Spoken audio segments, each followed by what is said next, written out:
दोस्तों, हमारे देश के लिब्रांडुओं के द्वारा एक मस्त और मजेदार प्रोपेगेंडा फैलाने की कोशिश की जा रही है। उनके हिसाब से मोदी को अगर कोई हरा सकता है तो वो केजरीवाल है। और ये सब शुरू तब हुआ जब पंजाब में आम आदमी पार्टी की सरकार बनी। हालांकि ये वीडियो मैं 2 हफ्ते पहले बनाने वाला था, लेकिन उसके बाद द कश्मीर फाइल्स आ गई और मैं उसके प्रमोशन में बिजी हो गया। दोबारा से ये टॉपिक उठाने की वजह यह है कि कल जब कुछ लोगों ने केजरीवाल के घर जाकर बवाल मचाया तो सिसोदिया ने दोबारा से यही लाइनें दोहराई। बहुत साफ दिख रहा था आज कि किस तरह से बहुत सोची समझी साजिश के तहत अरविंद केजरीवाल जी पे हमला किया गया। अरविंद केजरीवाल जी को चुनाव में नहीं हरा पा रही है, अरविंद केजरीवाल जी को पीछे नहीं कर पा रही है, तो अब अरविंद केजरीवाल जी को खत्म करना चाहती है भारतीय जनता पार्टी।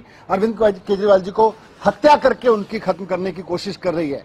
कोई सेंस है इस बात की? पंजाब जीत के नशे में चूर होकर ये लोग यूपी में विक्ट्री रैली तक निकालने पहुंच गए। उस यूपी में जिसमें इन्हें नोटा से भी कम वोट मिले। अब देखो, चिड़ियाघर के जानवरों को चाहे जो भी लगता हो, लेकिन असली दुनिया उस चिड़ियाघर के बाहर होती है जिसमें रहकर वो जानवर एंजॉय कर रहे होते हैं।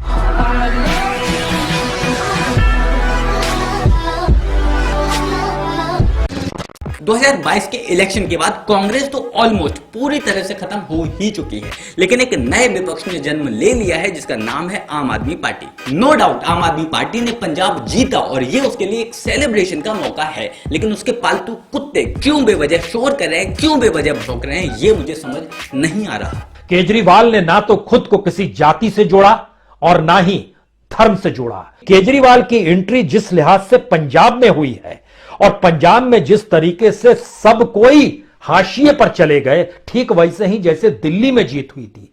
तो इस मॉडल को लेकर चलते हुए अपने लिहाज से केजरीवाल ने स्थापित किया। तो क्या नाचो मैं? भाई कोई बताओ इनको कि पंजाब एक लौता ऐसा राज्य नहीं है जहां इन्होंने इलेक्शन लड़ा। 4 और राज्य भी थे जहां इन्होंने इलेक्शन लड़ा और बुरी तरह से हार गए। सिसोदिया और संजय सिंह पिछले 1 साल से बाबा को हराने के सपने देख रहे थे, लेकिन जब नतीजे आते हैं तो 0.34% पर ये लोग अटक गए। मतलब इससे ज्यादा वोट तो कांग्रेस को मिला, इससे ज्यादा वोट तो ओवैसी को मिला, इससे ज्यादा वोट तो हमारे मंगरुए को मिला और इससे ज्यादा वोट तो चंद्रशेखर रावण को मिला। फिर भी इसके गधों को, इसके पालतुओं को लगता है कि अरविंद केजरीवाल जी को चुनाव में नहीं हरा पा रही है, अरविंद केजरीवाल जी को पीछे नहीं कर पा रही है, तो अब अरविंद केजरीवाल जी को खत्म करना चाहती है भारतीय जनता पार्टी। हे प्रभु, कौन से सस्ते नशे किया है ये आदमी। केजरीवाल की चाटते हुए उसका एक टट्टा यानी कि रहमान खान तो ये तक बोल जाता है कि सिर्फ पंजाब के लोग समझदार हैं जिन्होंने काम को देखकर वोट किया। आदाब, नमस्कार, सलाम।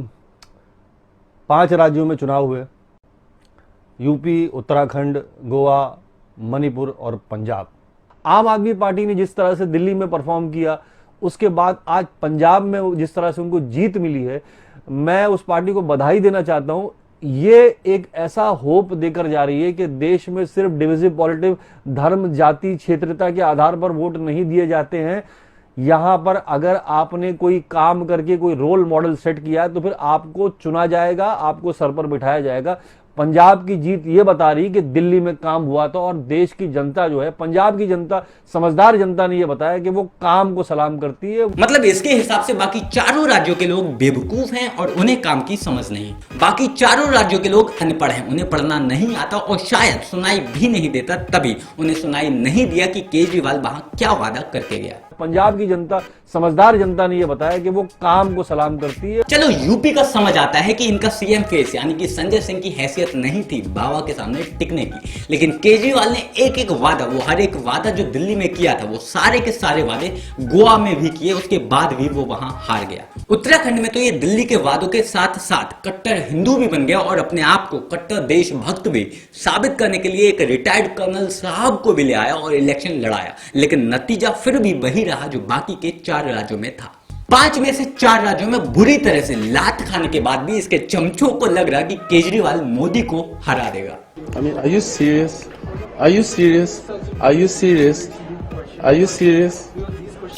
केजरीवाल का जो होगा वो होगा, लेकिन वो लोग जिन्हें लगता है कि पंजाब के अलावा बाकी सभी राज्यों के लोग बेवकूफ हैं, ना समझ हैं, या फिर सिर्फ पंजाब के लोग ही समझदार हैं, वो सिर्फ पंजाब में ही अपना स्टैंड अप करें। बाकी राज्यों में अपनी कॉमेडी करने के लिए जाना या मत जाना, लेकिन यूपी में गलती से भी मत आना, क्योंकि इनके दोनों अब्बुओं को हमने आधा % वोट भी नहीं दिया था उस लिहाज से हम लोग तो जरा भी समझदार नहीं है। हम लोग समझदार नहीं है मतलब हम गधे हैं, हम बेवकूफ हैं। तो रहमान भैया मेरी एक बात सुनो, भूल से भी ना, गलती से भी ना यूपी में दिख मत जाना, वरना कब हम लोग तुम्हारा केजरीवाल बना देंगे तुमको पता भी नहीं चलेगा। खैर आप लोग इस मुद्दे पर क्या सोचते हैं कमेंट कर जरूर बताएं। मेरे साथ जुड़ने के लिए, मुझसे बात करने के लिए आइए इंस्टाग्राम पर, फेसबुक पर या फिर ट्विटर पर। लिंक मैंने नीचे डिस्क्रिप्शन बॉक्स में दे रखा है। मिलते हैं जल्द किसी नए वीडियो में नए टॉपिक के साथ। तब तक के लिए गुड बाय, नमस्कार, जय हिंद।